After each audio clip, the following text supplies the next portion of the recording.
Friends, હવે આપણે heat ટ્રાન્સફરનો ત્રીજો ભાગ અને છેલ્લો ભાગ આનો આજ અભ્યાસ કરશું, એટલે આપણો ચેપ્ટર આ કમ્પ્લીટ થશે અને નેક્સ્ટ લેક્ચરથી આપણે આને રિલેટેડ એમસીક્યુ સ્ટાર્ટ કરશું. તો ખાસ વિનંતી છે બધા મિત્રોને કે પૂરેપૂરા ચેપ્ટરનો કન્ટેન્ટ તમારે ફરીથી રિવાઇઝ કરવાનો છે, જેથી એમસીક્યુ આપણે સરળતાથી સોલ્વ કરી શકીએ. હવે આપણે આપણા ત્રીજા ભાગ ઉપર. મોસ્ટ ઇમ્પોર્ટન્ટ અત્યાર સુધીના બધા ઇક્વેશન્સ આમાં આવશે કે ગઈકાલે જ્યાંથી આપણે સ્ટાર્ટ કર્યું હતું કે ઉષ્મા વહન, નયન અને વિકિરણ, તેને રિલેટેડ આજે આપણે ભણવાનું છે અને લગભગ ક્વેશ્ચન્સ આમાંથી પૂછાય જ છે. હવે આજ હું તમને કેટલાક કોન્સેપ્ટ એવા કરાવીશ કે જે ડાયરેક્ટ એમસીક્યુમાં એપ્લાય થશે, કે તમારે એની અંદર બહુ કંઈ વાંચવાની જરૂર નથી કે બહુ કંઈ યાદ રાખવાની જરૂર નથી. જે કાંઈ ઇક્વેશન્સ તમને મળે છે ને તમે ડાયરેક્ટ એપ્લાય કરો એમસીક્યુની અંદર તો સરળતાથી તમને આન્સર મળી શકશે. ગઈકાલે મેં તમને 3 વસ્તુ સમજાવી હતી કે ઉષ્મા વહન, નયન અને વિકિરણ. હવે આપણે ઉષ્મા વહન તરફ આવીએ. ઉષ્મા વહન, ઇટ્સ કોલ્ડ કન્ડક્શન. મેં તમને કાલ જેમ સમજાવ્યું એમ કે ઉષ્મા વહન જે છે એ માત્ર ઘન પદાર્થોમાં જ થાય છે. તો જ્યારે ઘન પદાર્થોની આપણે ચર્ચા કરતા હોય તો મેં તમને એ પણ સમજાવ્યું હતું કે તેમાં ફક્ત દોલન થતા હોય છે. એક વસ્તુ યાદ રાખો કે એક જે એનું મેઇન ઇક્વેશન છે કે એકમ સમય દીઠ પસાર થતો ઉષ્માનો જથ્થો dq/dt is equal to -ka dt/dx or ka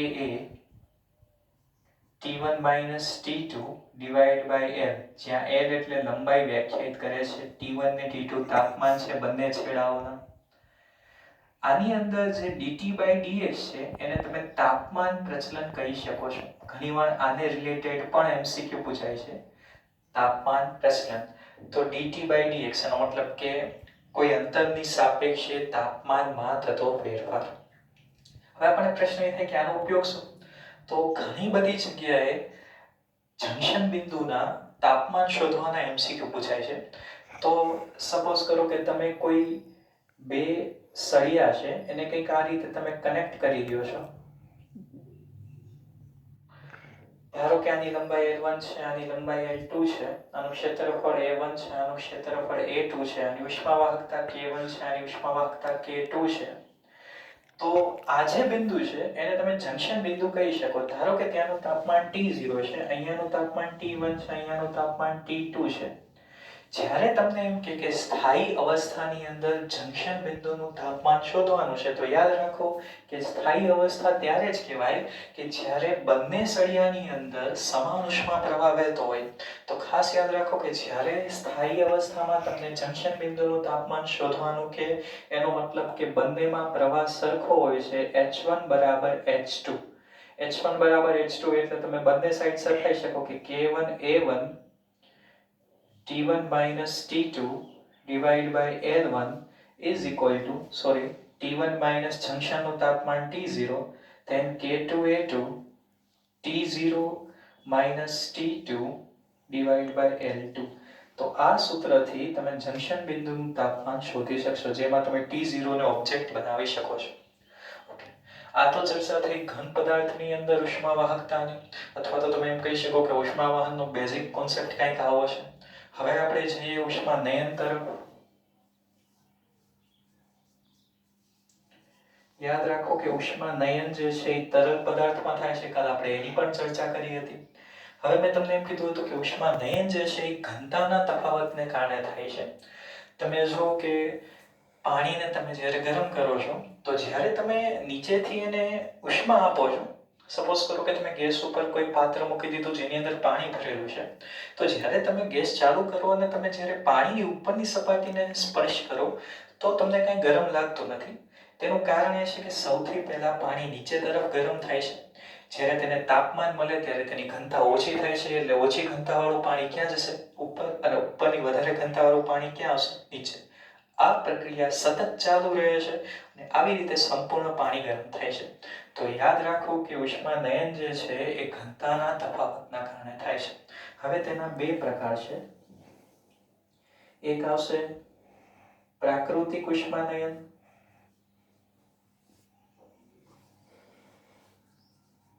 અને બીજું આવશે પ્રેરિત ઉષ્મા નયન.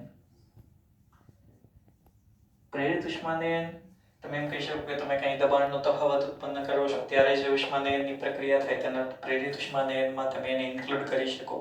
પંખો ચાલુ કરો, દબાણનો તફાવત સર્જાય છે, જેના કારણે થઈને તમે એમ કહી શકો કે તે પણ એક ઉષ્માનયનનું એક સિમ્પલ ઉદાહરણ છે.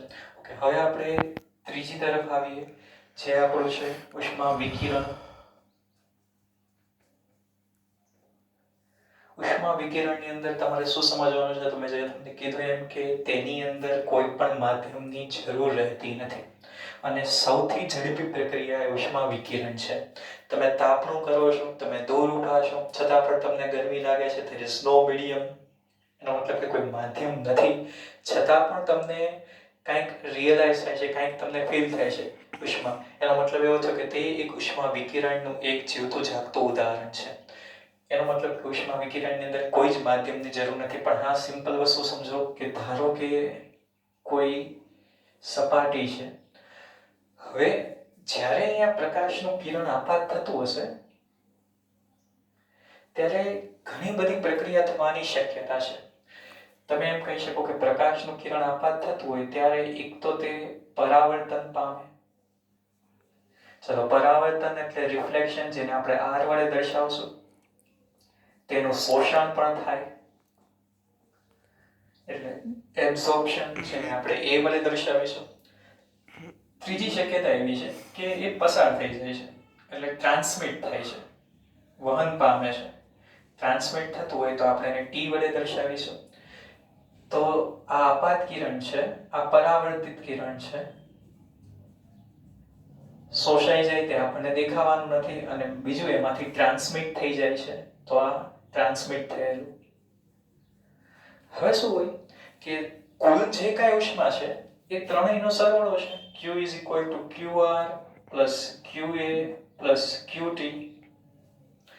જો હું કરતા બનાવું તો 1 is equal to QR by Q plus QA by Q plus QT by Q.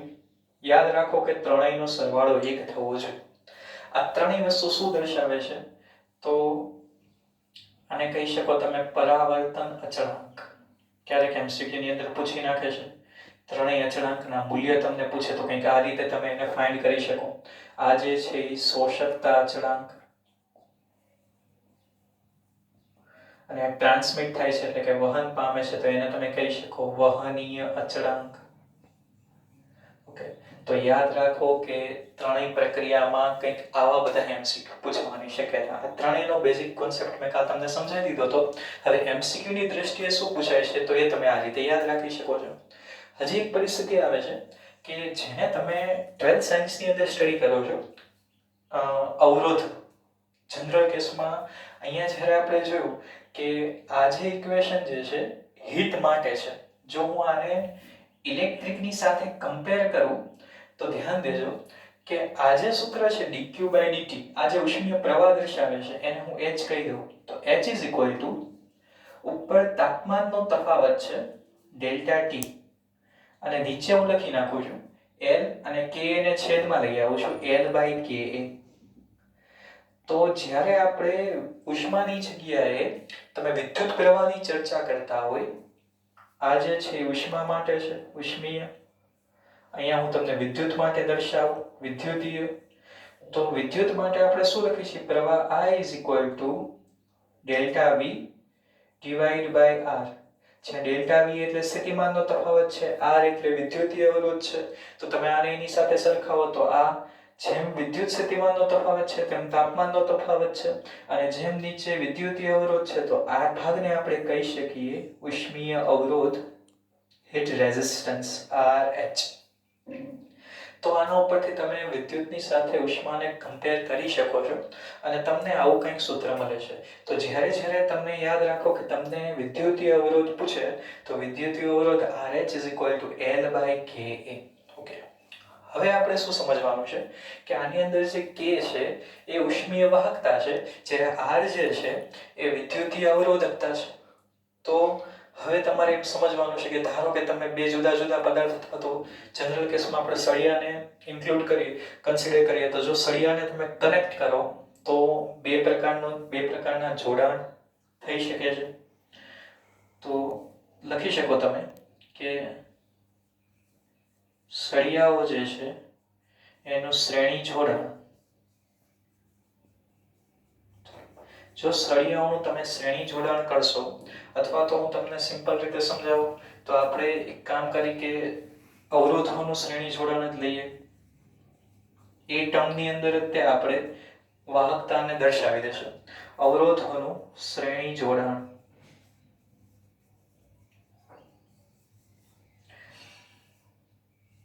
ધારો કે બે સળિયા છે અને બંને સળિયાને તમે કનેક્ટ કરી દીધા છે. આની લંબાઈ જે છે એ L1 છે, આની લંબાઈ જે છે એ L2 છે. બંનેની લંબાઈ અલગ અલગ છે, બટ યાદ રાખો કે બંનેના આડછેદનું ક્ષેત્રફળ સરખું છે. બંનેના આડછેદનું ક્ષેત્રફળ સરખું છે. તો જ્યારે શ્રેણી જોડાણ હોય ત્યારે તમે એની માટેનું એક પરિણામી સૂત્ર લખી શકો, જેના આડછેદનું ક્ષેત્રફળ સરખું છે. તો તમે જ્યારે આ કિસ્સામાં પરિણામી અવરોધ લખતા હોય તો યાદ રાખો કે પરિણામી અવરોધનું સૂત્ર RH R1 + R2. અને જો તમે એ જ કિસ્સામાં વાહકતા દર્શાવવા માંગતા હોય તો સમતુલ્ય વાહકતા K equivalent is equal to sigma L divided by sigma L divided by K. એટલે તમે એમ કહી શકો કે L1 plus L2 divided by K1 by L1 plus K2 by L2. L1 plus L2 divided by L1 by K1 plus L2 by K2. Okay, હવે અહીંયા સુધી બધું બરાબર છે. અથવા શ્રેણી જોડાણની ચર્ચા કરીએ આપણે. ધારો કે સમાંતર જોડાણ હોય તો અવરોધોનું સમાંતર જોડાણ હોય ત્યારે તમે શું કરી શકો છો? તો જો અવરોધોનું સમાંતર જોડાણ હોય તો તે કંઈક આ રીતે હોઈ શકે. આ કિસ્સાની અંદર યાદ રાખો કે બંને છેડા વચ્ચે તાપમાનનો તફાવત સરખો હશે, કારણ કે આ જે છેડો છે T1 છે, આ છેડો છે T2 છે. તો ડેલ્ટા T આ કિસ્સામાં સમાન થશે, જ્યારે આની અંદર પ્રવાહ સમાન રહેતો હતો. યાદ રાખજો કે જ્યારે શ્રેણી જોડાણ હોય ત્યારે ઉષ્મીય પ્રવાહ સમાન, જ્યારે સમાંતર જોડાણ હોય ત્યારે તમારે યાદ રાખવાનું કે તાપમાનનો તફાવત સમાન. આ ક્ષેત્રફળ A1, આ ક્ષેત્રફળ A2, જ્યારે બંનેની લંબાઈ સરખી છે L. તેથી લંબાઈ આ કિસ્સામાં સરખી થશે. હવે જ્યારે તમે આવા કિસ્સાની અંદર સમતુલ્ય અવરોધ જોતો હોય અથવા તો સમતુલ્ય વાહકતા જોતી હોય તો કઈ રીતે મળશે? તો આ કિસ્સામાં RH is equal to R1 into R2 divided by R1 plus R2. અને જ્યારે વાહકતા K equivalent is equal to sigma Ka divided by sigma A. એટલે તમે એમ લખી શકો કે K equivalent is equal to K1A1 plus K2A2 divided by A1 plus A2. Okay, એક પરિસ્થિતિ ધારો કે તમે વિદ્યુતની અંદર ઓલરેડી સ્ટડી કરી લીધું છે કે વ્હીટસ્ટોન બ્રિજની એક પરિસ્થિતિ આવતી હતી. આપણે એને અહીંયા પણ એકવાર ચર્ચામાં લઈ લઈએ, કારણ કે રેર કેસની અંદર આના પણ ક્વેશ્ચન પૂછાઈ શકે. ધારો કે આ ચાર સળિયાને તમે કનેક્ટ કરી દીધા છે આવી રીતે ટર્મિનલ A અને B વચ્ચે. હવે શું થશે? આની વાહકતા K1 છે, આની વાહકતા K2 છે, આની વાહકતા K3 છે, આની વાહકતા K4 છે, અને વચ્ચે એક તમે પાંચમો સળિયો રાખી દીધો છે જેની વાહકતા K5 છે. જો એવી પરિસ્થિતિ બનતી હોય વ્હીટસ્ટોન બ્રિજ, આ પરિસ્થિતિ કેવી છે? તો એક સિમ્પલ વસ્તુ સમજો કે જો K1 by K2 is equal to K3 by K4 થતો હોય, એનો મતલબ કે બંને ગુણોત્તર જો સરખા થતા હોય તો યાદ રાખો કે કોઈ પણ તાપમાનનો તફાવત આ બે છેડા વચ્ચે રહેતો નથી. અને જો તાપમાનનો તફાવત ન રહેતો હોય તો ઉષ્માનું કાંઈ વહન થતું નથી, તેનો મતલબ કે ઉષ્મીય પ્રવાહ શક્ય નથી. તો તમે એ કિસ્સાની અંદર K5 ને 0 કરીને ગણતરી કરી શકો છો. રેર કેસની અંદર આ ક્વેશ્ચન પૂછાય છે, પણ જે તમને આગળ પણ ઉપયોગી રહેશે ઇલેક્ટ્રિક કરંટમાં. ઓકે, હવે આપણે જે નાના કેટલાક કિસ્સા કે જે MCQ માટે આપણી માટે ઇમ્પોર્ટન્ટ, એક આવશે વીનનો નિયમ, વીનનો સ્થળાંતરનો નિયમ.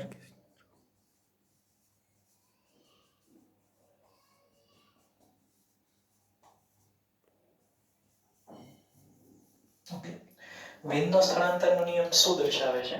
તો તે તમને તરંગ લંબાઈ અને તાપમાન વચ્ચેનો સંબંધ આપે છે કે તરંગ લંબાઈ જે છે એ તાપમાનના વ્યસ્ત પ્રમાણમાં છે. સિમ્પલ ઇક્વેશન એનું lambda m into t is equal to constant b,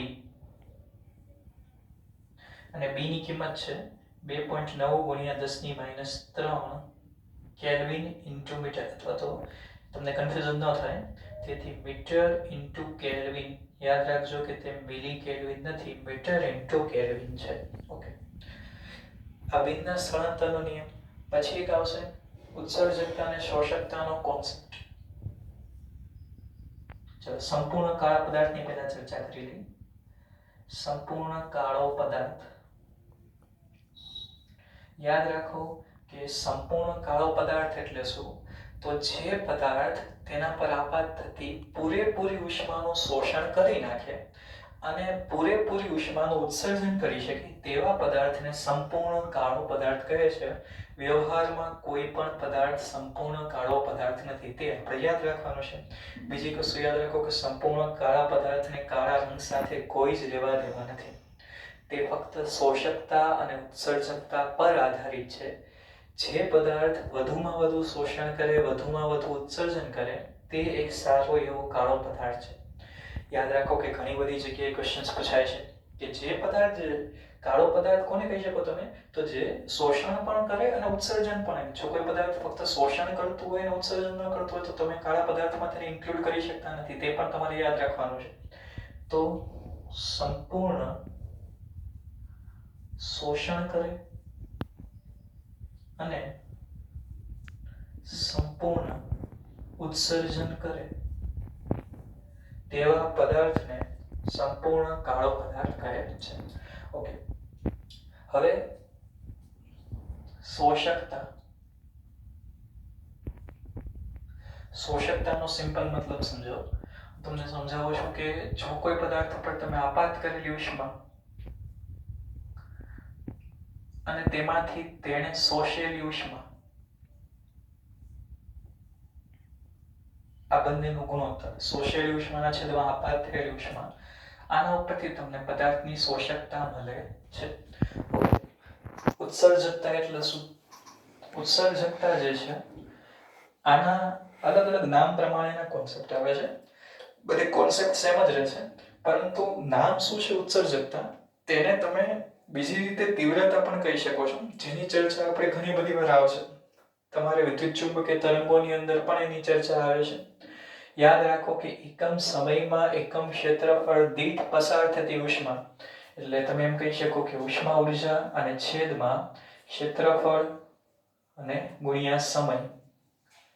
જો હું ઉષ્માને u વડે દર્શાવું તો u ડિવાઇડ બાય ક્ષેત્રફળ a into t. એનો યુનિટ થશે joule divide by metre square into second. Joule પર સેકન્ડ એટલે વોટ કહી શકો, વોટ પર મીટર સ્ક્વેર. એટલે તમે એમ કહી શકો કે ઉત્સર્જકતા is equal to p by watt પર મીટર સ્ક્વેર. આ થઈ ગયું ઉત્સર્જકતા. ઓકે, હવે એક નિયમ આવે છે સ્ટીફન બોલ્ટ્ઝમેનનો નિયમ.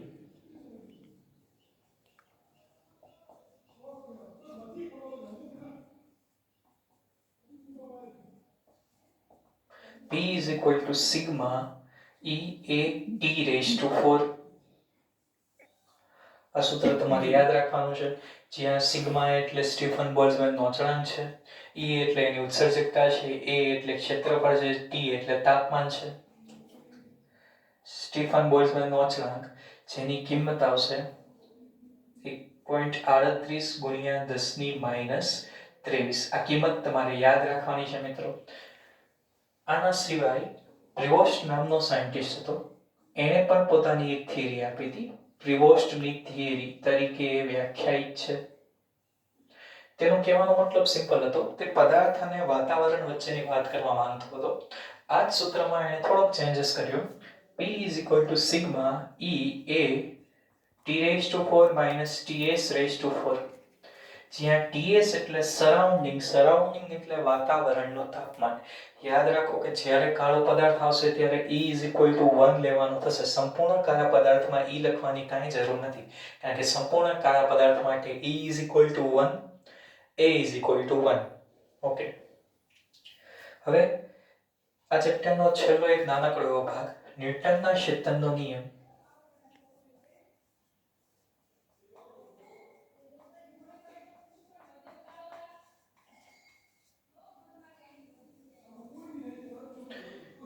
ન્યૂટનનો ક્ષેત્રનો નિયમ જે છે તે એક સિમ્પલ વસ્તુ તમને સમજાવે છે કે જેમ જેમ તાપમાનનો તફાવત ઘટતો જાય છે એમ ઉષ્માનો દર પણ ઘટતો જાય છે. એનો મતલબ કે ઉષ્માનો દર જે છે dQ/dt ચલે છે θ-θ0. પ્રારંભિક તાપમાન, અંતિમ તાપમાન.